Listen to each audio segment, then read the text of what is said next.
अस्सलाम वालेकुम everyone, my name is Farooq Habib and आज मैं आपसे बात करना चाहूँगा थोड़ी सी करियर काउंसलिंग के बारे में। मैं स्टूडेंट से बात करना चाहता हूँ जो कि मेडिसिन में आना चाहते हैं, एमबीबीएस करना चाहते हैं या बीडीएस करना चाहते हैं, ताकि उनकी थोड़ी कन्फ्यूजन दूर हो सकें और वो अपनी लाइफ का डिसीजन सही से प्रॉपर्ली ले सकें। हमारे एजुकेशन सिस्टम में लोगों को हर चीज़ चील पकौड़ा बिल्ली हाथी सब पढ़ाया जाता है सिवाय करियर काउंसलिंग के कि आपको अपने स्किल सेट और पर्सनैलिटी के हिसाब से किस फील्ड में जाना चाहिए, आपका कहाँ इंटरेस्ट बनता है। हमारे एक तो पहले तो बच्चों के इंटरेस्ट को, बच्चों के स्किल सेट को उभारा नहीं जाता, उसके ऊपर इतना ध्यान नहीं दिया जाता। सबको एक ही सिस्टम में डाल के कोशिश की जाती है कि हमारे पास बहुत बड़े बड़े थिंकर्स या बहुत अच्छे प्रोफेशनल्स आएंगे। अगर आप इन स्कूल कॉलेजेस से कहीं भी कि बच्चों की गाइडेंस कर दो तो इनका जवाब होगा नहीं। I am not an expert, I am not a counsellor, I am just a final medical student. लेकिन मैं जो कुछ एक्सपीरियंस कर चुका हूँ अपनी लाइफ में, मैं चाहता हूँ उसको मैं आगे फैलाऊँ, लोगों तक वो बात पहुँचे, मेरे लिए वो सदका जारिया बन जाए और लोगों को उससे फ़ायदा हो। और जो कुछ नॉलेज जो है और जो कि सिर्फ मेडिकल सर्कल में रह जाती है और बाकी सब लोग इसके बारे में कंफ्यूज होते हैं और उनको नहीं पता होता, तो ये जो है नॉलेज सारी आम आवाम तक आराम से पहुंच जाए। बच्चों को मल्टीपल यूज़लेस चीज़ें पढ़ाई जाती है जिससे उनका कोई फ़ायदा नहीं होता और उनकी लाइफ में उनका कोई प्रैक्टिकल यूज़ नहीं होता। अब ये जो फील्ड चूज़ करने का जो मामला है, जो आपको कॉलेज के बाद आपको डिसीजन लेना होता है, इसमें बहुत सारे पॉइंट्स हैं और एक हमारी लाइफ में डिसीजन हमें उस वक्त दिया जाता है जब हम सिर्फ टीनेजर होते हैं। अब एक टीनेजर का दिमाग इतना डेवलप नहीं होता कि वो ज़िंदगी भर का अपना फ़ैसला आराम से कुछ मिनटों में ले ले या कुछ दिनों में ले ले और कहे कि भाई मैं डॉक्टर बन जाऊँगा या मैं इंजीनियर बन जाऊँगा या मैं कॉमर्स में चला गया अकाउंटेंट बन जाऊँगा। अब तो फ्रीलांस का ज़माना आ गया जो कि इसके बारे में हम आगे चल के भी बात करेंगे। तो हमारे पास वैसे ही बहुत लिमिटेड चॉइसेस बच्चों को दी जाती हैं और बच्चों को बहुत ही अर्ली एज में फ़ैसला करना पड़ता है कि तुम्हें डॉक्टर बनना है, इंजीनियर बनना है। और बच्चों को इतनी यंग एज में इतना बड़ा डिसीजन लेना पड़ता है जिसकी वजह से हो सकता है they might be glad about it in the future और they might regret it all their life. तो इतना लाइफ खराब हो गया है। तो this is one of the main purposes of this channel के जो है लोगों को बताया जाए और अवेयरनेस क्रिएट की जाए ताकि लोग जो है गलत डिसीजन ना लें और सही वक्त पे सही डिसीजन लें।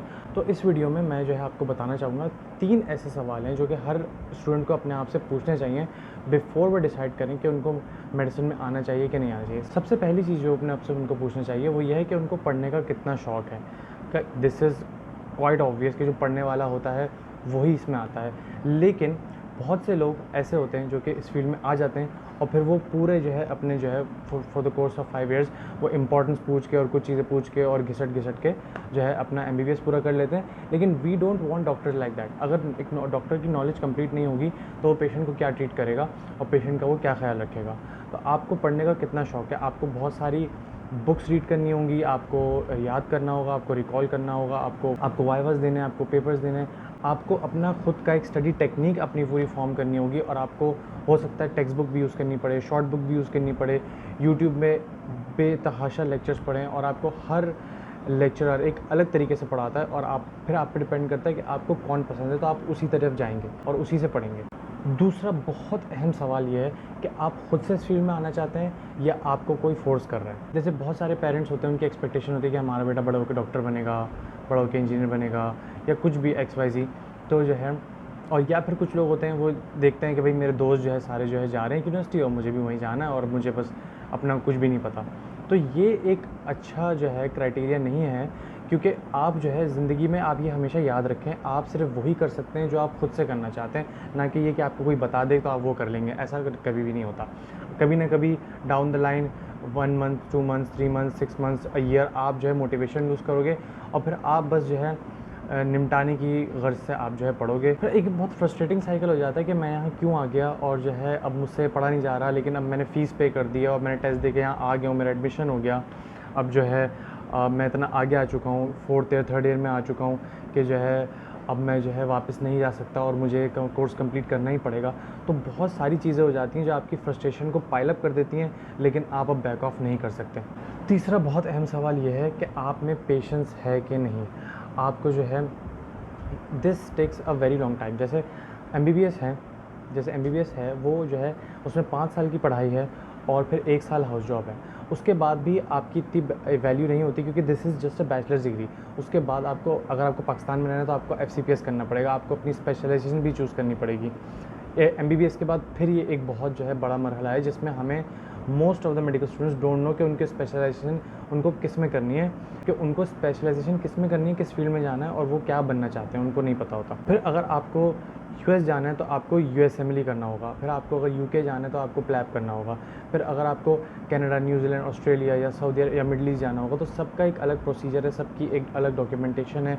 ये एग्ज़ाम्स पार्ट्स में डिवाइडेड होते हैं, हाईली कंपेटिटिव होते हैं और काफ़ी कॉस्टली होते हैं और आपको इसके एग्ज़ाम्स पास करने के बाद भी आपको काफ़ी ट्रेनिंग करनी पड़ती है before you are a highly qualified doctor. तो पेशेंस एक ऐसी क्वालिटी है जिसकी आपको बहुत ज़रूरत पड़ने वाली है, क्योंकि आपको हो सकता है आपको डिप्रेशन होने लगे, क्योंकि आपको देखेंगे दोस्तों की पढ़ाई ख़त्म हो गई, वो जॉब करने लगे, अच्छा अर्न करने लगे, किसी ने रियल एस्टेट में इन्वेस्ट कर दिया, किसी ने बिटकॉइन में इन्वेस्ट कर दिया और वो अच्छा उससे कमा रहे हैं। तो इन सब चीज़ों को आपको हैंडल करने के लिए काफ़ी पेशेंस चाहिए होगा। ये तो दिल की बातें बाहर आने लग गई बिल्कुल। ये तो ऐसा हो गया कि दिल के अरमा आंसुओं में बह गए, वो पता नहीं कहाँ निकल गए और हम किताबें पढ़ते रह गए।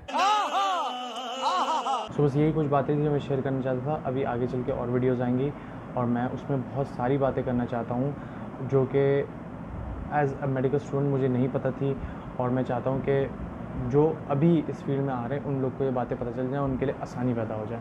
So please subscribe to my channel, like this video and forward it to anyone who's in this crucial make or break phase of their life. In students को आप सिर्फ इस बेस पे डिसीजन नहीं सकते कि मुझे बायो पसंद है तो मैं जो है डॉक्टर बन जाता हूँ, जैसे कि मैंने किया था और मैं आई डोंट रिग्रेट इट। लेकिन फिर भी ये एक अच्छा पैरामीटर नहीं है डिसाइड करने के लिए कि मैं अच्छा डॉक्टर बन सकता हूँ कि नहीं बन सकता। आगे भी चल के हम एक वीडियो में बात करेंगे कि क्या क्या आप में क्वालिटीज़ होनी चाहिए और क्या क्या आपका माइंड सेट होना चाहिए to become a good doctor. जो लोग MBBS कर रहे हैं, BDS कर रहे हैं, वो मुझे बताएं कि उन्होंने ये डिसीजन किस तरह लिया था और जो है अब वो या तो वो अपने डिसीजन से खुश हैं या वो थोड़ा उसको रिग्रेट करते हैं, लेकिन फिर भी वो जो है पुश थ्रू करके अपने आप को कुछ बनाना चाहते हैं ताकि कम से कम वो एजुकेशन पूरी कर सकें। और वो लोग जो कि अभी इस फेज़ में हैं, जो कि अभी जो है कॉलेज से यूनिवर्सिटी में जाना चाहते हैं, वो भी ज़रूर कमेंट करें कि उनको क्या क्या कन्फ्यूजन है ताकि उसके बारे में भी कोई वीडियो बनाई जा सके। So that's about it. अल्लाह हाफ़िज़।